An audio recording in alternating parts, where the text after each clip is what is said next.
So hey guys, what's up? This is AJ and today we are going to talk about a new video और ये video होने वाली chemistry पे।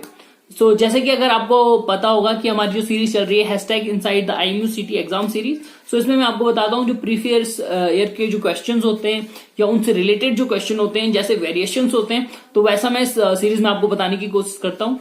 और आज हम बात करने वाले केमिस्ट्री की। लेकिन इस वीडियो को स्टार्ट करने से पहले मैं आपको बताना चाहूंगा कि जो हमारी मर्चेंट नेवी वाली सीरीज है, प्लेलिस्ट है, तो उसमें अबाउट 30 वीडियोस पहले से ही हैं और वो फिजिक्स पे, मैथमेटिक्स पे, जनरल एप्टीट्यूड, इंग्लिश, बहुत सी चीजें कवर की हैं। उसमें बहुत से चैप्टर कवर किए हुए हैं। अगर आपने वो वीडियो अभी तक नहीं देखी है तो आप ऊपर ये प्लेलिस्ट पे क्लिक करके उन सारी वीडियो को जरूर चेक कर सकते हैं। तो जब मैं बात कर रहा हूं आज केमिस्ट्री की, तो ये वीडियो एकदम परफेक्ट नहीं होने वाली है like previous year question, because मुझे मिले नहीं, ठीक है। और मैंने ये क्वेश्चंस कहीं से लिए हैं और मुझे लगता है ये क्वेश्चंस एकदम काफी क्लोज टू हैं, जो एग्जाम का पैटर्न है, और ऐसे क्वेश्चन ही ज्यादातर देखे जाते हैं। तो मैंने जस्ट कहीं से लिया गया, तो ऐसा मत बोलना भैया कि केमिस्ट्री के प्रीवियस ईयर के क्वेश्चन एकदम एग्जैक्ट चाहिए। एग्जैक्ट नहीं है ये। सबसे पहले मैं बता देता हूँ, जो हमारा केमिस्ट्री का जो पेपर आता है MUCT में, थोड़ा सा अलग आता है। यू कैन से इसमें क्या होते हैं, कुछ क्वेश्चन बेसिक होते हैं, कुछ क्वेश्चनों में आपको अपना दिमाग लगाना होता है, और बहुत सा क्वेश्चन जो आपके हो गए वो सिलेबस से आते हैं। और इसमें हमें पढ़ना क्या क्या है, सबसे पहले हमारा हो गया फिजिकल केमिस्ट्री, ठीक है। ये इंपॉर्टेंट है। शुरू के आपके जो 12th के 4-5 चैप्टर्स होते हैं, तो वो ही हो गया। फिर अब आपका ऑर्गेनिक हो गया, ठीक है, इनऑर्गेनिक हो गया, IPSC नेमिंग हो गई, अच्छे से कर लेना उसको। और साथ में आपको पॉलीमर का जो चैप्टर है वो भी इंपॉर्टेंट है, क्योंकि उससे 1 या 2 क्वेश्चन आने की संभावना पक्का रहती है, ठीक है। और वो कह सकते हो आप छोटा चैप्टर भी हो, तो आप मुझे लगता है आसानी से उसे कवर कर सकते हो। और साथ में आपको नॉलेज होना चाहिए बेसिक केमिस्ट्री का। बेसिक केमिस्ट्री का मतलब जो आपके एक्सपेरिमेंट्स होते हैं, जैसे कि आपका सॉल्ट का कलर हो गया, या ऐसी कुछ चीजें, छोटी छोटी चीजें होती हैं, जैसे कि हमारी इलेक्ट्रोप्लेटिंग हो गई, या हमारा आयरन पे रस्ट क्यों लग रहा है। तो ऐसी छोटी छोटी चीजें आपको आपके नॉलेज में होनी चाहिए, और इतनी ही चीजें आपको पढ़नी है। मुझे नहीं लगता ये बहुत इंपॉर्टेंट सेक्शन है केमिस्ट्री हमारा, क्योंकि 25 क्वेश्चन आते हैं, जिसमें भी 8 या 5 से 8 क्वेश्चन बेसिक क्वेश्चन आ जाते हैं, ठीक है।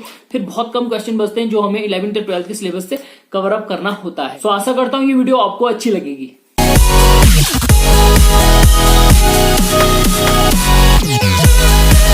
तो वीडियो को स्टार्ट करने से पहले मैं आपको यहाँ पर एक चीज बताना चाहूंगा। यहाँ पर बहुत से क्वेश्चन होंगे जिसमें मैं आपको थोड़ा सा एक्सप्लेन करने की कोशिश करूंगा कि आप रिलेट कर सको उन क्वेश्चन को अपने साथ, कि आपको थोड़ा सा नॉलेज मिल सके, या अगर आपको अभी तक पता नहीं थी तो उनके बारे में पता चल सके। और अगर मेरे से कोई गलती हो जाए तो ऐसा मत बोलना कि भैया आपका तो एक गलत था, ठीक है। It is just human error हो सकता है। हम स्टार्ट करते हैं इस वीडियो को। जो हमारे पास पहला क्वेश्चन है वो है monomer use to prepare Orlon is. तो हमारे पास 4 ऑप्शन है, और जो पहले ऑर्लोन को समझना पड़ेगा आपको, ठीक है। जो पॉलीमर का चैप्टर है उसको आपको अच्छे से पढ़ना पड़ेगा, उसको डिटेल में पढ़ना पड़ेगा, ठीक है। ऑर्लोन जो होता है वो, उससे हम स्वेटर हो सकता है, स्वेटर बनाते हैं, हमारी जैकेट्स हो गई तो वो बनाते हैं। तो इसका जो पहला ऑप्शन है यहाँ पर CH2 डबल बॉन्ड CH तो ये हमारा आंसर हो जाएगा बहुत। अगला क्वेश्चन हमारे पास है general formula of alkene is. तो ये बहुत इजी क्वेश्चन है, और ये आप कह सकते हो बेसिक क्वेश्चन भी है। तो जैसे कि आपको पता होना चाहिए इनके फार्मूले, एल्काइन, एल्कीन, एल्केन के फार्मूले। तो जो हमारा एल्केन होता है उसका होता है CnH2n+2, एल्कीन हो गया CnH2n, और जो एल्काइन हो गया CnHn, ठीक है। तो इसमें हमारा आंसर हो जाएगा CnH2n। हमारा आंसर जो सेकेंड ऑप्शन है वो हमारा आंसर हो जाएगा। क्वेश्चन में हमें दिया गया in a box with a semi permeable membrane containing a mixture of 2 gases, ठीक है। 2 गैस हैं, तो हमें बताना है कि ये सेमी परमिएबल मेम्ब्रेन में जो कौन सा मॉलिक्यूल जल्दी पास आउट करेगा कंटेनर से, ठीक है। तो पहला ऑप्शन है कि हैवियर वाला कंटेनर से जल्दी निकलेगा, then the lighter molecule. Second है द लाइटर मॉलिक्यूल जल्दी निकलेगा कंटेनर से rapidly, then the heavier molecule. तीसरे में बोथ, चौथे में बोथ A and C। तो अगर आप यहाँ पर एलिमिनेशन मेथड यूज करना चाहते हो, ठीक है, तो सबसे पहले एलिमिनेशन मेथड में हमें देखना होता है जो गलत ऑप्शन हमारा है। जैसे कि हमारा D ऑप्शन हमारा गलत हो जाएगा, क्यों? A और C एक साथ हो नहीं सकते, ठीक है। फिर हमारा C वाला है जो, वो भी हो नहीं सकता। अगर जैसे आपको जस्ट एक को सोचना होगा, ठीक है। यहाँ पर आप तुक्का भी लगा सकते हो, वैसे ऐसा कुछ नहीं है, लेकिन जो हमारा आंसर है वो है the lighter molecule will pass out of the container more rapidly then the heavier molecule, ठीक है। तो ये हमारा आंसर हो जाएगा सेकंड वाला, जो लाइटर वाले मॉलिक्यूल है वो जल्दी निकलेंगे। अगला क्वेश्चन हमारे पास है फिजिकल केमिस्ट्री से, और इसमें क्वेश्चन है थिन लेयर क्रोमेटोग्राफी इज। तो 4 ऑप्शन हमारे पास दिए गए हैं, और जो एड्सॉर्प्शन आपका चैप्टर होता है, ठीक है, जो आपका केमिस्ट्री में 12th की केमिस्ट्री में एड्सॉर्प्शन वाला जो पोर्शन है उसमें आपको पता होगा क्रोमेटोग्राफी भी एक टॉपिक है, तो इसका आंसर हो जाएगा एड्सॉर्प्शन क्रोमेटोग्राफी। अगला क्वेश्चन हमारे पास है in which of the following compound 3 chlorine atoms are present. तो हमारे पास 4 ऑप्शन है, तो इसमें भी आपको पता होना चाहिए, ठीक है, DDT का फॉर्मूला, फॉस्जीन का फॉर्मूला अगर आपको पता नहीं है तो ये थोड़ा प्रॉब्लम करेगा। अदरवाइज अगर आपको क्लोरोफॉर्म का फॉर्मूला पता है, जैसे क्लोरोफॉर्म का फॉर्मूला होता है CaCl3, तो हमारा आंसर हो जाएगा क्लोरोफॉर्म। अगला क्वेश्चन है what is disperse phase in ink. तो इसके लिए थोड़ा सा मैं आपको बताना चाहूँगा, जो हमारी इंक होती है ना, तो उसमें जो वाटर और ड्राई का एक कोलाइडल सॉल्यूशन होता है, ठीक है, जो हमारी इंक होती है, जो बेसिक इंक होती है, उसमें जो डाई हो गई और वाटर का कोलाइडल सॉल्यूशन होता है, और जो हमारी डाई होती है ना वो सॉलिड फॉर्म में होती है, ठीक है, सॉलिड डाई होती है, इसलिए वो डिस्पर्स फेज में सॉलिड होगा, ठीक है, तो इसका आंसर हो जाएगा ए। जो हमारा क्वेश्चन है इसमें आप देख सकते हो 4 ऑप्शन हमारे पास। तो अगर आपको पता होगा यहाँ पर पॉलीमर जो होता है वो रिपीटिंग स्ट्रक्चर होता है, तो पॉलीमर होगा नहीं, बसता मैक्रो मॉलिक्यूल, और C और D भी हो नहीं सकते, तो हमारा आंसर हो जाएगा मैक्रो मॉलिक्यूल। अगला क्वेश्चन हमारे पास है the process of depositing thin layer of a metal over another metal with the help of electric current. और ये आप आई गेस बेसिक केमिस्ट्री में पढ़ा होगा, ठीक है, मे बी 11th में पढ़ा होगा, 10th में जब भी पढ़ा होगा, तो इलेक्ट्रोप्लेटिंग इसका आंसर होता है, जो हमारा बी ऑप्शन, इसलिए हमारा बी ऑप्शन सही हो जाएगा। अगला क्वेश्चन हमारे पास है विच of the following is not a artificial sweetener. 4 option हमारे पास हैं, और इसका आंसर हो जाएगा सुक्रोज। सुक्रोज आपको पता होगा कि नेचुरल स्वीटनर है। अगला क्वेश्चन है the main function of an antacid is. 4 option हमारे पास है neutralise body acid, to neutralise body base, both A and B, none of these. तो आप जब इस क्वेश्चन को देखते हो, ठीक है, बहुतों को यहाँ पर लगेगा जो अगर न्यूट्रलाइज करना है तो एसिड और बेस होना चाहिए, मीन्स मिक्सिंग उसकी, जैसे कि यहाँ पर आंट एसिड का है, तो मे बी जिनको पता नहीं है वो क्या करेंगे, वो करेंगे टू न्यूट्रलाइज बॉडी बेस। जितना हद तक अगर किसी को पता नहीं है आंट एसिड के बारे में, तो आंट एसिड जैसे होता है ना, केमिकल होता है, और ये क्या करता है, जो आपकी बॉडी में एक्सेस एसिड होता है, ठीक है, अगर आपके उसमें बॉडी में जैसे एक्सेस एसिड हो गया तो उसको पहले रिमूव करता है, और दूसरी चीज़ वो आपके जो pH वैल्यू है ना, अगर आपको पता होगा pH जो वैल्यूज़ होंगी तो वो आपका pH वैल्यू को बढ़ा देता है, ठीक है, तो ये आपको ध्यान में रखना है। तो इसका आंसर हो जाएगा टू न्यूट्रलाइज बॉडीज एसिड। नियम है do not show variable valency because. 4 option आपके पास हैं, they are short, their d subshells are incomplete, they have 2 electron in outermost subshell, their d subshells are incomplete.